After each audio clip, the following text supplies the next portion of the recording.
Hello friends, welcome to channel. So we have discussed 20 question of June 2014 paper 2 of social work, okay, in the live session, okay. But the remaining question from 21 to 50 question we will discuss in the recorded video. Because of some network issue, I can't arrange the live classes in the upcoming 4 to 5 days. Later we will discuss the question in the live classes. But till then we will cover question of June and also December 14 paper in the recorded video, okay. Now let us start the PYQ discussion. Okay, this is the Telegram channel. You just join this Telegram channel. इसकी जो link है आपको description में मिल जाएगी, तो उस पर आप क्लिक करके इस चैनल को ज्वाइन कर लीजिए ताकि आप तक सभी इंपॉर्टेंट नोटिफिकेशन पहुंचते रहें। एंड इसके अलावा इसमें डेली बेसिस पे MCQ पोस्ट किए जाते हैं, सो दैट आप उस पर प्रैक्टिस करते रहें डेली बेसिस पे। बहुत सारे question, near about 10 to 20 question share in the group just for practice, okay. And for any query you can text me on this number or just text me on WhatsApp or you can call me, okay. Now let's start. Before begin, this is the information regarding the Women Study paper 2. So जो भी aspirant अगर Women Study की तैयारी कर रहे हैं, सो वो लोग भी वीडियो देख सकते हैं। आप प्लेलिस्ट विजिट करें, वहाँ पर Women Study के नाम से एक प्लेलिस्ट होगी, ओके, उस पर आप क्लिक करना और सभी वीडियो देख सकते हैं वहाँ से। We have covered the video regarding the syllabus and important chapter of Unit 1 and we are continue, okay, recording the lecture of the Women Study. और या फिर आपके कोई फ्रेंड है जो एक Women Study की तैयारी कर रहे हैं पेपर 2 के लिए, तो आप उनको शेयर कर सकते हैं वो सभी video, okay. So now let us start. We have discussed the question from 1 to 20. Now we will cover from question number 21. So this is the first question of this session, the question number 20 that we have already discussed. The first इसका जो answer था, the first one, that is the probability sampling. Next question, question number 21. Concentration focus on one of the following. आपको ये बता रहे हैं कि जो टकराव है इनमें से निम्नलिखित में से किस पर केंद्रित है, किस पर फोकस करता है. Similarity in the statement, congruence in the statement and the discrepancy in the statement. जो मतलब जो बयान है, जो स्टेटमेंट है, उसमें विसंगति या डिफरेंट, थोड़ा अलग होना. कन्फ्रंटेशन कब डेवलप होता है, अगर आपको पता होना चाहिए कि जैसे टकराव है तो उसका मेन फोकस क्या होता है. Just because of the some kind of the different और you can say discrepancy in the statement, और जो बयान होते हैं उसमें विसंगति होना या उसमें कुछ अलगाव होना, डिफरेंट होना, तभी तो जो होते हैं ना कन्फ्रंटेशन डेवलप होता है. सो इसका ऑप्शन नंबर सी करेक्ट हो जाएगा, okay. Similarity will never be going to confrontation, okay. So option number जो ए है ये आपका रॉन्ग है. And so congruency in the statement, बयानों में सामंजस्य, मतलब होता है कि जैसे दो स्टेटमेंट है, ओके ना, दोनों में सिमिलैरिटी है, बोल सकते हैं कहीं ना कहीं से एक दूसरे से जुड़े हुए हैं, then the confrontation is not there. Confrontation means the some kind of the discrepancy, या बोल सकते हैं कि जो स्टेटमेंट है उनमें कहीं ना कहीं आपस में कोई जोड़ नहीं है या मेल नहीं है, या बोल सकते हैं किसी प्रकार के डिफरेंट है. So option number C will be correct. Question number 22. Cognitive आपको बताना है कि मनुष्यों की जो संज्ञात्मक आवश्यकताएं होती हैं, कॉग्निटिव का मतलब क्या होता है, ये आपका जुड़ा हुआ है, ओके. मेंटल बोल सकते हैं, ability, thinking, brainstorming, okay, and solve the puzzle, all these things. That means cognitive means thinking ability kind of the. So आपको बताना है किससे जुड़ा हुआ है. The need of develop ability, जो भी एबिलिटी है, क्षमताएं हैं, उसको विकसित करने के लिए.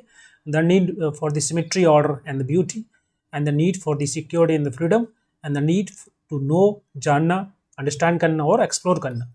सो what is the cognitive? If you know about this term, then you can easily solve this question for the human beings.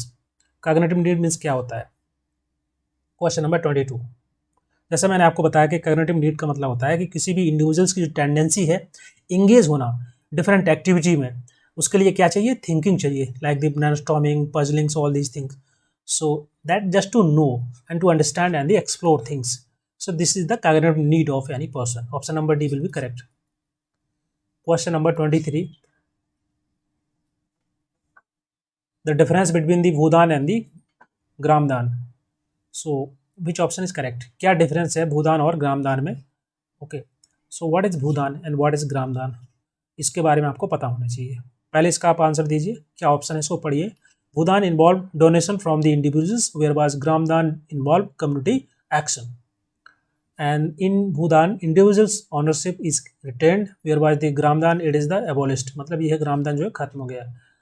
And in Bhoodan individuals are beneficiary, मतलब भूदान में कोई पर्टिकुलर व्यक्ति बेनिफिशरी होता है, लाभार्थी होता है, जबकि ग्रामदान जो है इससे पूरी की पूरी कम्युनिटी या विलेज कम्युनिटी है उससे बेनिफिट होती है।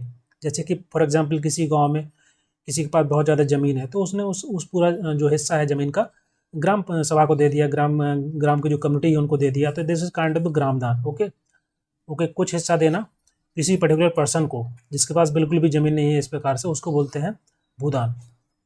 सो now I hope you understand this question. So option number D will be C will be correct. Okay, next question, question number 24। अच्छा, क्वेश्चन नंबर 23 का आप ये बताइए, ये क्वेश्चन है कि जो भूदान मूवमेंट किसके द्वारा चलाया गया था, उन लीडर का नाम बताना है। Okay, question number 24, client centred approach is developed by, आपको ये बताना है कि क्लाइंट सेंटर्ड जो अप्रोच है किस पर आधारित है, किसके द्वारा डेवलप किया गया है। Kurt Lewin, Bandura, Homans and the Carl's Rogers. Which option, Bandura तो होगा नहीं, आपको पता होगा लर्निंग थ्योरी दी गई थी इनके द्वारा। Okay, and option number D that is Carl's Rogers. Which option is correct, question number 24।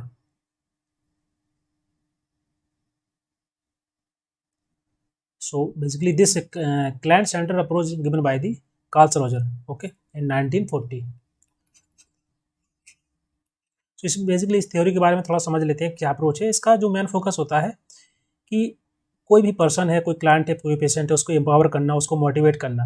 Okay, so this is the client centred approach, मतलब क्लाइंट को देखते हुए या बोल सकते हैं क्लाइंट पर केंद्रित होती है कि उस पर फोकस ज़्यादा करना, उसको ज़्यादा मोटिवेट करना, उसको एम्पावर करना ताकि वो अपनी समस्या को खुद ही डील कर पाए। ओके, उसको मोटिवेट करना। सो बोल सकते हैं this is the non directional, non directive, जो मतलब इसमें जो जो जो सोशल वर्कर है उसको गाइड करेगा, ना कि डायरेक्शन देगा, गाइड करेगा, उसको समझाएगा, उसको गाइडेंस देगा। Question number 25, the approach to make people whole by encouraging them to set their defence and to unlock their potential, मतलब कोई भी इंसान पर्सन है, ठीक है, उसको वो अपने पोटेंशियल को, अपने उसकी क्षमता है उसको अनलॉक करेगा, उसको समझेगा। ओके, और इस अप्रोच के माध्यम से कोई भी पर्सन है वो लर्न करेगा पूरी चीज़ों को as a structural whole. Okay, so which approach that is used just to unlock the potential of person, psychodynamic approach, system approach, person centered approach and the Gestalt approach। so which option will be correct for this question?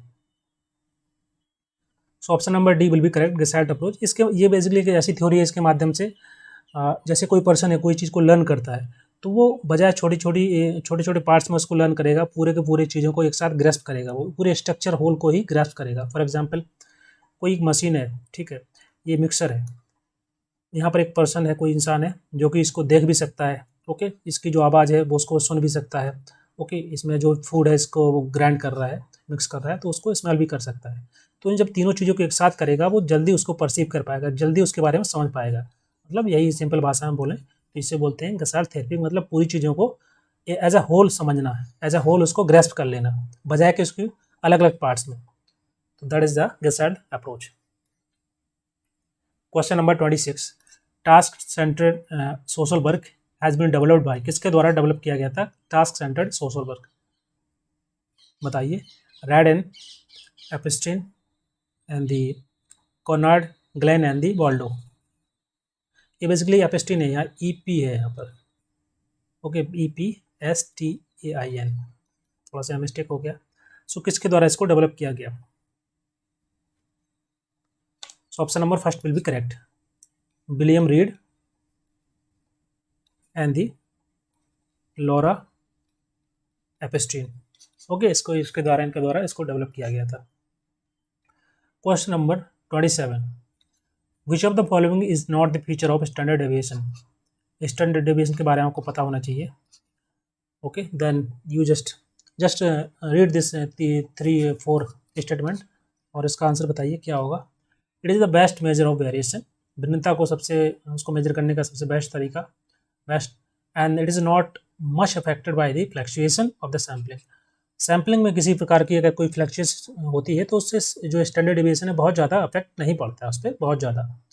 And it give more weightage to the extreme value, जैसे कि जो positive और negative value होती है तो extreme value उस पर ज़्यादा उसको वेटेज देता है, जबकि less to the those are near to mean, जो मीन के पास में है उसको कम वैल्यू दी जाती है। तो क्या ऐसा है?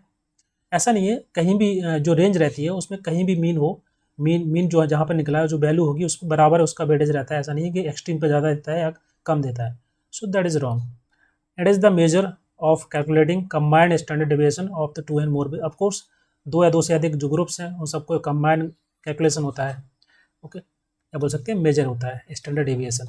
But option number C is wrong, because यहाँ पर बात की जा रही है कि वो जो एक्सट्रीम वैल्यू है, ओके, प्लस हो चाहे माइनस हो, उस पर ज़्यादा वेटेज देना, और जो वैल्यू मीन के पास में है, फॉर एग्जांपल मीन यहाँ पर है, ओके, तो यहाँ पर जो वैल्यू है उसको कम में वेटेज देना। ऐसा नहीं है, सबको बराबर वेटेज होता है इसमें।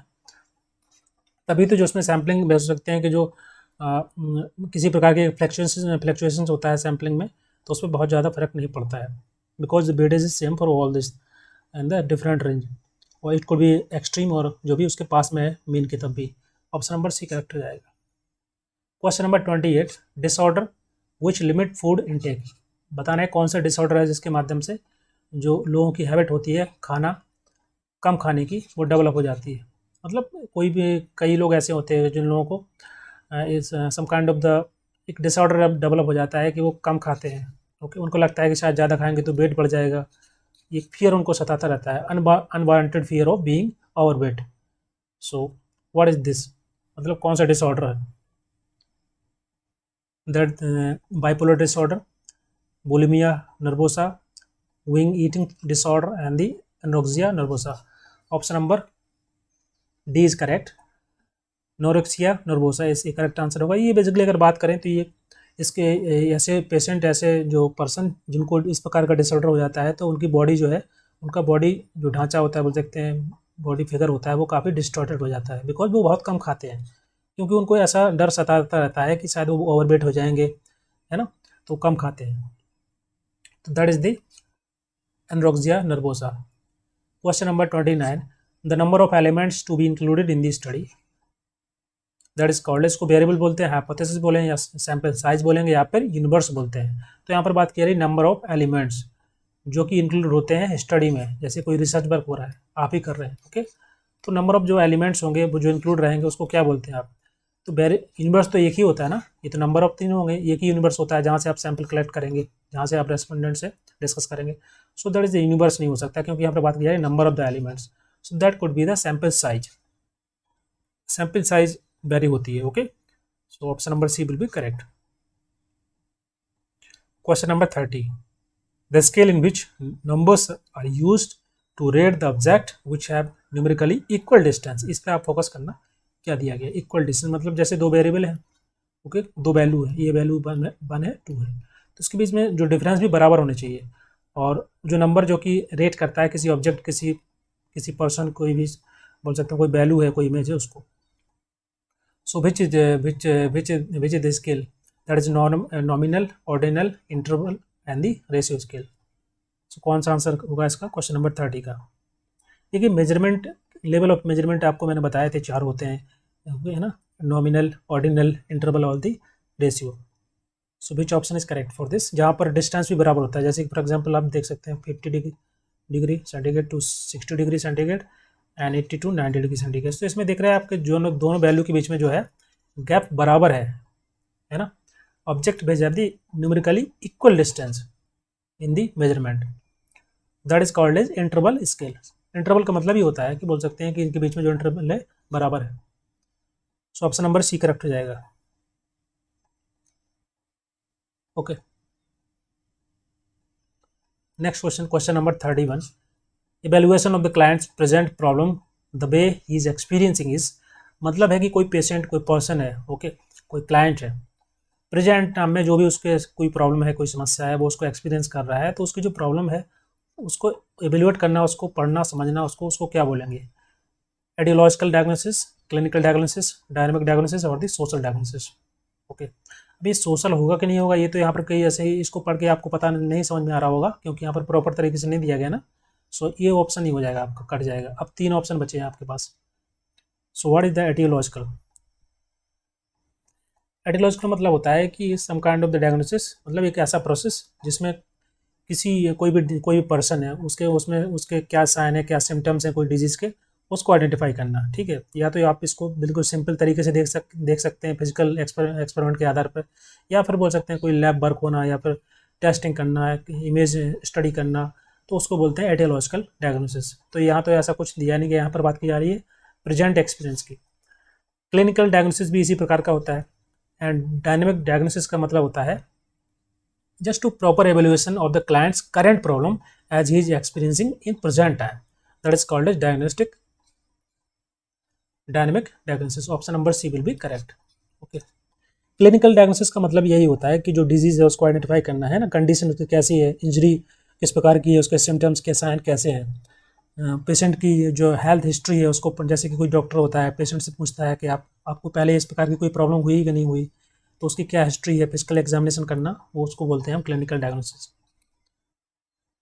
Question number 32, which is not the nature of the community. Community का नेचर कौन सा नहीं है, एक समुदाय जो होता है उसका क्या नेचर होता है, उसकी क्या करेक्टरिस्टिक्स होती हैं, आपको पता होना चाहिए, है ना। So geographical area, common tie, social interaction, individualisation.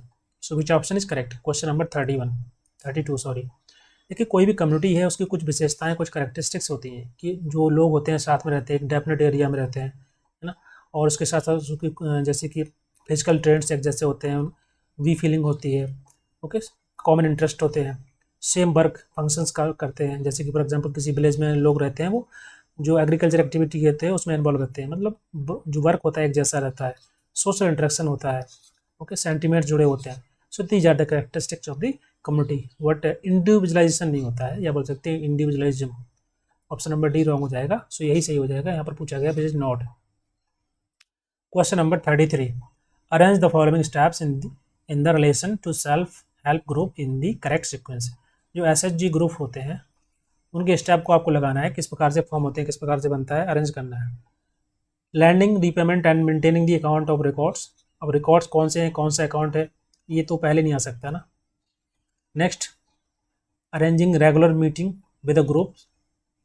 Next, identifying the area and forming a group of बीमर्स with a common interest. ये पहले आ जाएगा, क्योंकि सबसे पहले आपको ये पता होना चाहिए कि आप कोई भी ग्रुप फॉर्म कर रहे हैं तो क्यों कर रहे हैं, है ना, किस एरिया में कर रहे हैं, क्यों कर रहे हैं, क्या क्या फॉर्म में, मतलब जैसे कि forming a group of बीमर्स with a common interest, interest क्या है। अब 4 लोगों के डिफरेंट इंटरेस्ट होंगे तो ग्रुप नहीं फॉर्म होगा ना। ग्रुप फॉर्म होने का मतलब होता है कि सभी के इंटरेस्ट एक जैसे हैं। सबसे पहले आ जाएगा तीसरे नंबर पर आपका ये। Training and capacity building of sustenance and the empowerment. And फिर जो पांचवा आपका जो स्टेटमेंट है, that is the deciding on the amount for the contribution and pooling of the money. Okay, so सबसे पहले थर्ड आएगा। थर्ड ऑप्शन एक केवल एक में ही है, सो आपके सभी के सभी एलिमिनेट हो जाएंगे। इसके बाद आएगा आपका कि अरेंज करना, जो रेगुलर मीटिंग करना, ओके, सेंसिटाइज करना लोगों को, जो ग्रुप है उसको। नेक्स्ट उसके बाद आएगा आपकी डिसाइड करना कितना अमाउंट कंट्रीब्यूट हो सकता है, मनी को कैसे अरेंज करना है। देन उसके बाद पेमेंट करना, लैंडिंग करना, मेंटेन करना अकाउंट्स को, रिकॉर्ड्स को। तो ये आपका सेकंड लास्ट हो जाएगा। और लास्ट में आएगा आपका फिर ट्रेनिंग प्रोवाइड कराना, कैपेसिटी बिल्डिंग करना एंड एम्पावरमेंट करना। तो ये आपका लास्ट में आएगा। So option number C correct हो जाएगा। Question number 34, to study the consequences of psychoactive drugs use the two variables are। जैसे कि दो वेरिएबल है, ओके, तो आपको ये बताना है कि जहाँ पर स्टडी की जाती है, कोई फॉर एग्जांपल कोई ड्रग ले लीजिए, कोई दवाई है, उसका एक्सपेरिमेंट करना है, ओके, तो दो वेरिएबल होंगे ना, उसी पे स्टडी होगी। तो आपको बताना है कौन सा करेक्ट होगा, उसके कॉन्सिक्वेंसेस को यहाँ पर स्टडी की जा रही है, तो कौन सा करेक्ट होगा। Social institutions and the family role, demand reduction, the supply reduction of drugs, and characteristics of the drug and the characteristics of the user. जिस पर ये जो है ड्रग है उसको टेस्ट किया जा रहा है, बोल सकते हैं यूजर है, कोई पर्सन है, उसके करेक्टरिस्टिक्स और ड्रग के करेक्टरिस्टिक्स।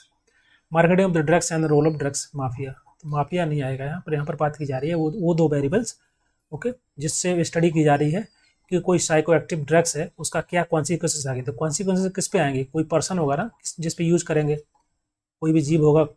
तो ये ऑप्शन नंबर सी करेक्ट हो जाएगा। Next question number 35, which of the following is not true in relation to the significance of NGO role in mental health. Mental health में कोई एनजीओ है, उसका रोल, उसका क्या महत्व जो है उसको यहाँ पर पूछा गया है कि क्या इसमें सही नहीं है। जब हम रिलेशन की बात करेंगे मेंटल हेल्थ और एक एनजीओ का सिग्निफिकेंस को लेके, तो क्या जो है कौन सा रिलेशन सही नहीं है इनके रिलेशन में। जैसे कि gross scarcity of psychiatrist and the other train personal, mental health को चेकअप करने के लिए जो साइकेट्रिस्ट होते हैं उनकी कमी होना, और अदर प्रकार के जो ट्रेंड पर्सनल्स होते हैं जो कि चेक करते हैं उनकी कमी। Availability of the sufficient government fund for NGO, NGO के लिए जो फंड होना चाहिए सरकार के द्वारा जो दिया जाता है वो सफिशिएंट है। And scarcity of the cost effective strategy and intervention, और किसी खास प्रकार के इंटरवेंशन होना चाहिए और एक कॉस्ट इफेक्टिव स्ट्रैटेजी होनी चाहिए, उसकी कमी। And the lack of public awareness and the social stigma attached, और ये आपको पता ही है कि मेंटल हेल्थ को लेकर के हमारे समाज में किस प्रकार की ओके एक स्टिग्मा अटैच्ड है, सोशल स्टिग्मा, और पब्लिक अवेयरनेस की कमी भी है। तो कौन सा सही है? तो आप देख सकते हैं ये तीनों के तीनों सही है ना। पब्लिक अवेयरनेस भी कम रहती है, ओके, सोशल स्टिग्मा भी अटैच रहता है, और सब, और साथ ही साथ बात करें हम एक इंटरवेंशन, एक कॉस्ट इफेक्टिव स्ट्रैटेजी भी नहीं है। एंड साथ ही साथ क्रॉस स्कैसिटी ऑफ साइकेट्रिस्ट, जो वो मतलब डॉक्टर जो होते हैं, साइकेट्रिस्ट होते हैं जो मेंटल हेल्थ को देखते हैं, और इसके अलावा जो भी पर्सनल जो ट्रेनर होते हैं या बोलते हैं ट्रेन पर्सनल्स होते हैं उनकी भी कमी है। तो तीनों सही है, but option number B will be wrong. तो यही पूछा गया है कौन सा सही, कौन सा ट्रू नहीं है, तो ऑप्शन नंबर बी करेक्ट हो जाएगा। सरकार के द्वारा काफ़ी जो फंड है दिया जाता है एनजीओज को। Question number 36, arrange the sequence of authorities in siding industrial dispute under the industrial dispute act. इसको आपको अरेंज करना है, ओके। डिफरेंट अथॉरिटीज़ हैं, सो पहले कौन आएगा बाद में कौन आएगा। In the industrial dispute, board of conciliation, works committee, conciliation officer and the court of inquiry. कौन पहले आएगा कौन लास्ट में, आपको इसको अरेंज करना है। विच option is correct? Question number 36, सबसे पहले वर्क कमेटी, देन उसके बाद सो आपके दो ऑप्शन एलिमिनेट हो जाएंगे। नेक्स्ट आएगा काउंसिलिएशन ऑफिसर, काउंसिलेशन ऑफिसर के बाद जो बोर्ड ऑफ काउंसिलेशन है, देन लास्ट में आएगा कोर्ट ऑफ इंक्वायरी जो कि लास्ट में रहती है। So option number B correct हो जाएगा। Question number 37, which is the correct sequence in the social case work process. Social case work process में आपको सही सीक्वेंस में लगाना है। यहाँ पर 4 टर्म दी गई हैं, स्टेजेस दी गई हैं, like the intake, investigation, diagnosis and the treatment. इन्हीं चारों को यहाँ पर डिफरेंट तरीके से दिया गया है चारों ऑप्शन में। कौन सा सही होगा?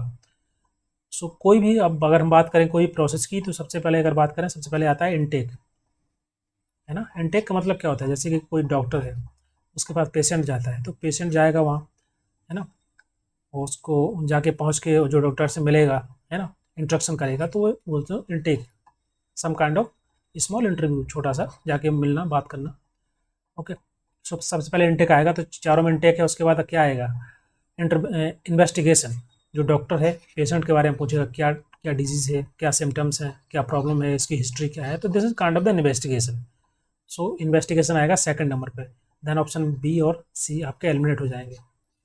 नेक्स्ट आएगा डायग्नोसिस, उसको डायग्नोसिस करना, ठीक करने की कोशिश करना, जो भी डॉक्टर अपने माध्यम से करेगा। लास्ट में आएगा treatment, okay. So option number कौन सा करेक्ट हो जाएगा? First. Question number 38, sequential phase in the social action methods are. Social action methods में सीक्वेंस में आपको लगाना है फेजेस को, like sensitization, awareness building, mobilization and the mass action.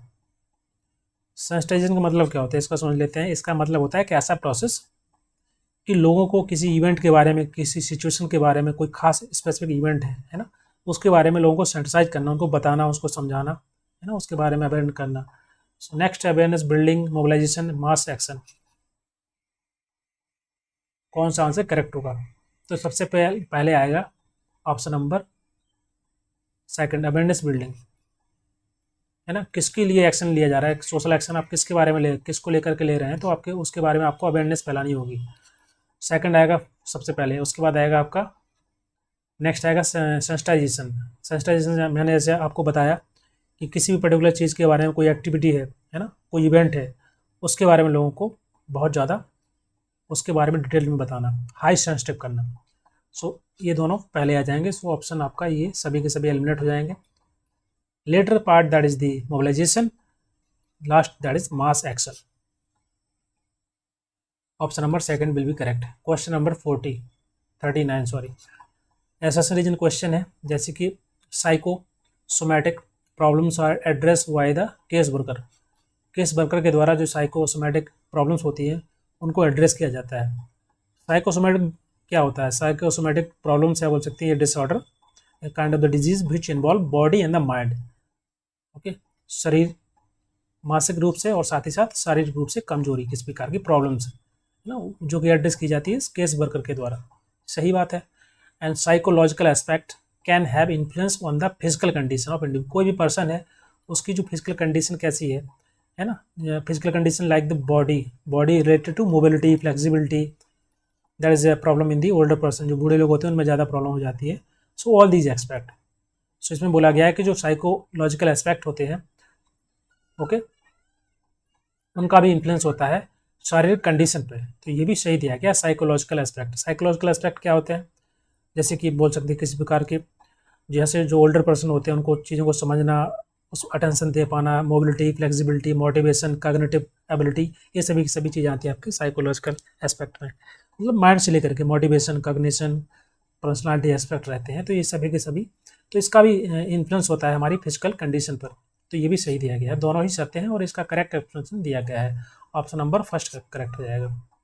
Question number 14, this is the last question of this session. Assertion region.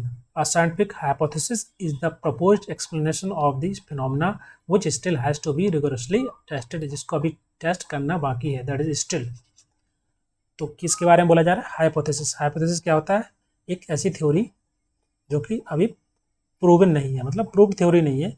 अगर ये proved हो जाती है तो ये थ्योरी बन जाएगी, अभी टेंटेटिव थ्योरी है। तो यही बोला गया है कि scientific theory is a proposed explanation, propose किया गया है ऑफ एन फिनोमेना, किसी पर्टिकुलर फिनोमेना के बारे में, किसी प्रॉब्लम के बारे में, किसी सिचुएशन के बारे में, ओके, बनाई गई एक थ्योरी है tentative, and which still have to be rigorously tested. इसको भी उसको मतलब टेस्ट करना है। तो ये सही है। इसका रीजन दिया गया है, working hypothesis is the provisionally accepted hypothesis proposed for the validation.